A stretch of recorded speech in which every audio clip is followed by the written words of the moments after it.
Catholic Martyrs of the Spanish Civil War, 1936 to 1939, A Catholic Holocaust, by Fray Justo Perez de Urbel. Chapter 5, The Bloodstain. Cuenca. We must undergo more experiences in this Castilian setting so that the experience may remain with us forever.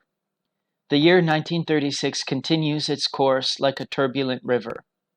Nevertheless, we will put the clock back to the beginning of what could be one of the most beautiful life stories. Don Petronillo Vicente Velez was born on May 31st, 1832, in Portal Rubio de Guadalmejar, a romantic name. From 1882 to 1895, he studied at the Cuenca Seminary until March 30th of his last year, when he was ordained a priest. On July 1st, 1897, he was inducted into the parish of Moncalvilla, and on the following 18th of February was admitted into the Corps of Prison Chaplains, where he served successfully in Gerona, Tarragona, Chinchilla, and finally, since March 6, 1912, in Cuenca. The Republic terminated his employment on August 31st, 1931. His virtues and his priestly ministry were radiant. He was zealous and untiring in his teaching of Christian doctrine, that beautiful doctrine never sufficiently understood by man. In the parishes, the prisons, wherever the priest passed, he left his mark of hope and consolation. His compassion and love for the poor and the prisoners was unlimited. He gave all that he had, helped in every way that he could, and poured out his whole heart, even in cases of absolute human destitution. Amiable, tranquil, self-controlled, with unending patience and stamina. His piety and virtues were the fruit of divine grace and the upbringing of his Reverend Mother. But this great heritage of virtue from his mother was nurtured by his own constant personal effort. In his sermons and talks with the prisoners, he constantly regenerated their souls by showing them the truth and sanctifying sufferings through charity and grace. In one of his profound sermons, he said, "I, God's priest, having come to the prisons, love you with the love of divine mercy, which brought me here to spread the consolation of the Catholic faith in this place. I am not able to loose the oppressive bonds of human justice that hold you here, although I can convert them into fruits of contrition and virtue. The grating of the locks shakes me, and I offer your suffering to the Lord, and I am alarmed by the thought that, in addition to being prisoners, you may have little religious background." Did these words constitute a crime? Don Petronillo was a good sociologist who, since his youth, had studied the evils of his time and the difficulty of resolving them. Preaching, catechism, the press, individual apostolate, all had to be used in the struggle against liberalism, which he saw as history's greatest evil and the most dreary heresy of all time. He used his well-sharpened pen against liberalism in Barcelona in the year 1906, in an interesting pamphlet entitled Realities. In a simple, brilliant, and concise style, this essay expounds his soul, culture, love of the church, and his great patriotism, as in the following words of the dedication. "We are in a time of persecutions. The Spanish church is suffering. I, the least of her priests, bewail the misfortunes of my country and rally to fight in her defense against the enemies of God." The pamphlet was indeed a model of courage and dexterity, hard to improve upon. He ends it with the following lines. "When my bishop invested me with the holy orders, I recalled, on my knees before God, the first words of my beloved and blessed mother. My son, be very good, so that Our Lady will love you very much. And she signed my forehead with the sign of the Christian, the Holy Cross. Fortunately, I never forgot that cross was my destiny. And I owe it to the cross that, If my mother hears my words from her celestial home, I can say from the bottom of my heart, my mother, I am a priest. The cross whose beautiful sign you imprinted so many times on the forehead of this son of yours is displayed on my breast. If for it and in it I must lose my temporal life, I offer to God the sacrifice of my life. You showed me how to be a Christian, and in defense of God and His holy church, I publish Realities, because it is a sad reality that the times of Golgotha draw near, and I would wish to die embracing the cross of my Lord. Is this a crime? God granted him in old age the supreme glory of martyrdom, after a life replete with virtue and generosity toward his neighbors. At the outbreak of the National Crusade, Don Petronillo was in Cuenca until he moved to his native town on July 29, 1936, thinking that there, with his family, he would be safer and less conspicuous.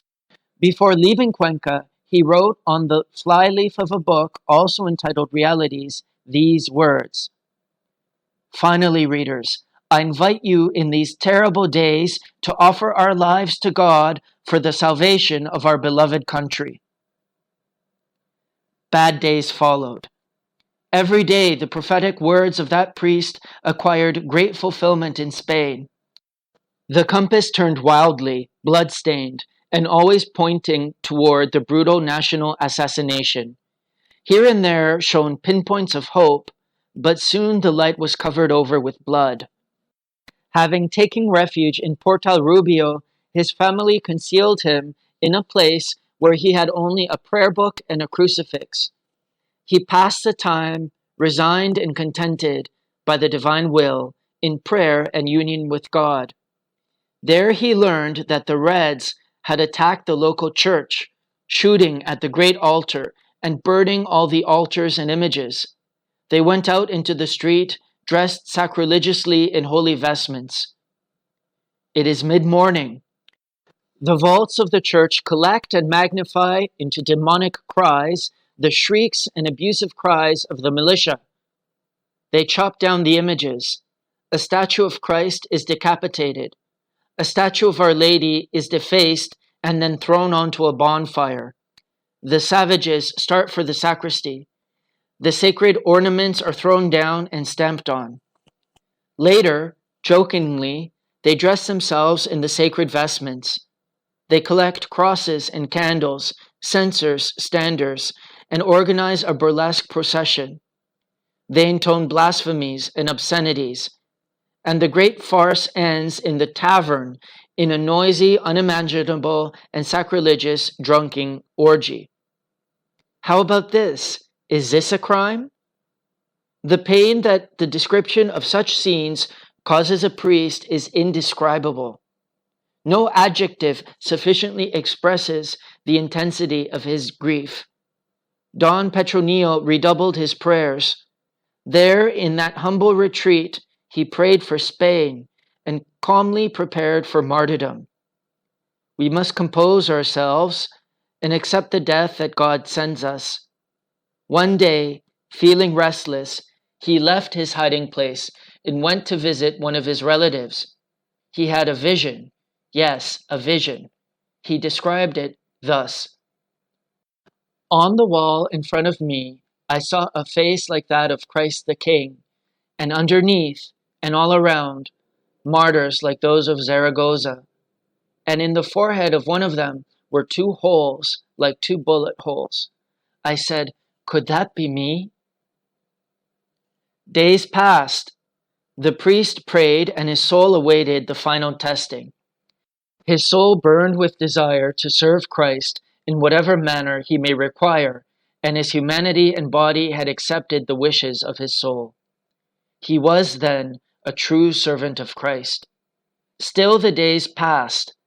His relatives, all the time more terrified, tried on several occasions to change the priest's hiding place, but each time at the last moment it proved impossible. Don Petronillo thought about it. He saw the mighty hand of God reveal to him his destiny. He was a martyr from all eternity. And the days went on passing.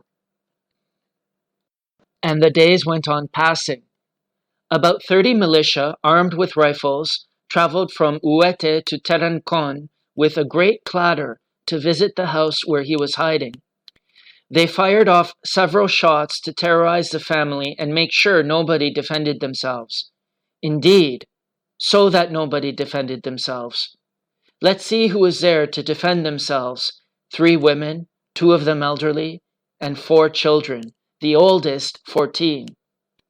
It was indeed necessary to frighten them with some shots lest they defend themselves. Eventually, they found their prey. Finding him at 10 in the morning with his book and crucifix, resigned and serene, they redoubled their shots, blasphemies, and oaths, like wild beasts. No, sorry, wild beasts don't blaspheme. It would be easier to get a wild beast to fire a pistol than to blaspheme.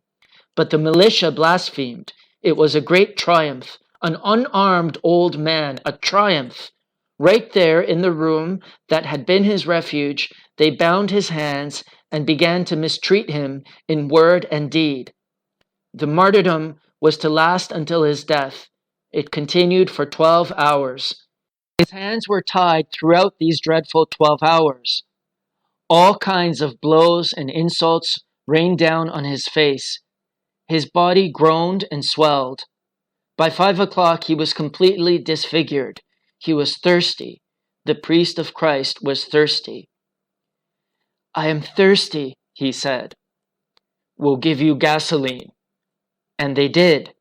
A little later, as a joke, they emptied a glass of wine over his head, making sure that not a drop reached his lips. They raised him up off the ground and carried him, urging him on like an animal to another room. There they increased the aggravations and torments. To make fun of him, they put a hat on his head and took him around barefoot. The pain in his wrists, which had been tied together and constricted for so many hours, showed in his face. They noticed it. None were as observant as those executioners. "What's the matter, pig?" The priest said nothing. "But what's the matter, you wretch? Aren't you comfortable?"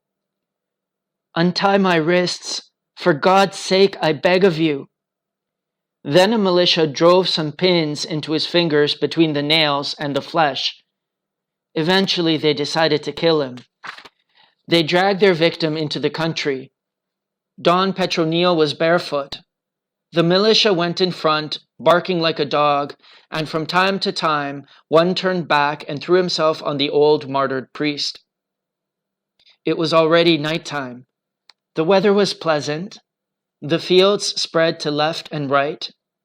Under a clear sky, unafraid that God might send a death ray to exterminate them, the gang compounded their insults and torments. They made him climb up a wooden and long slope by force of blows, although on account of his sufferings and age, he was already half dead, covered in agonizing sweat, full of wounds, without food or water, after a day of unthinkable torments.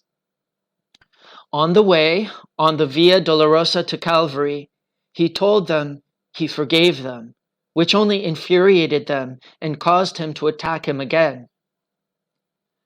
"I have never had anything to do with politics, but I am, and I die, a Catholic." The militia wanted him to blaspheme. "I have never done so and would rather die than do so." They told him to sing immoral songs. "I don't know about such things." Eventually they said, "Sing your funeral march." And the priest, singing the Miserere and some of the antiphons of the funeral service, went panting on his way.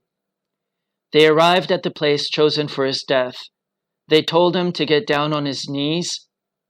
He did so and said once again, "I forgive you with all my heart for the wrong you have done me." Without letting him finish, they fired 16 shots and stabbed him 10 times. After he was dead, a militiaman shot him twice, leaving 2 clear holes in his forehead as he had seen in the vision. At the scene of the martyrdom, there remained a stain that could not be removed, however many efforts were made.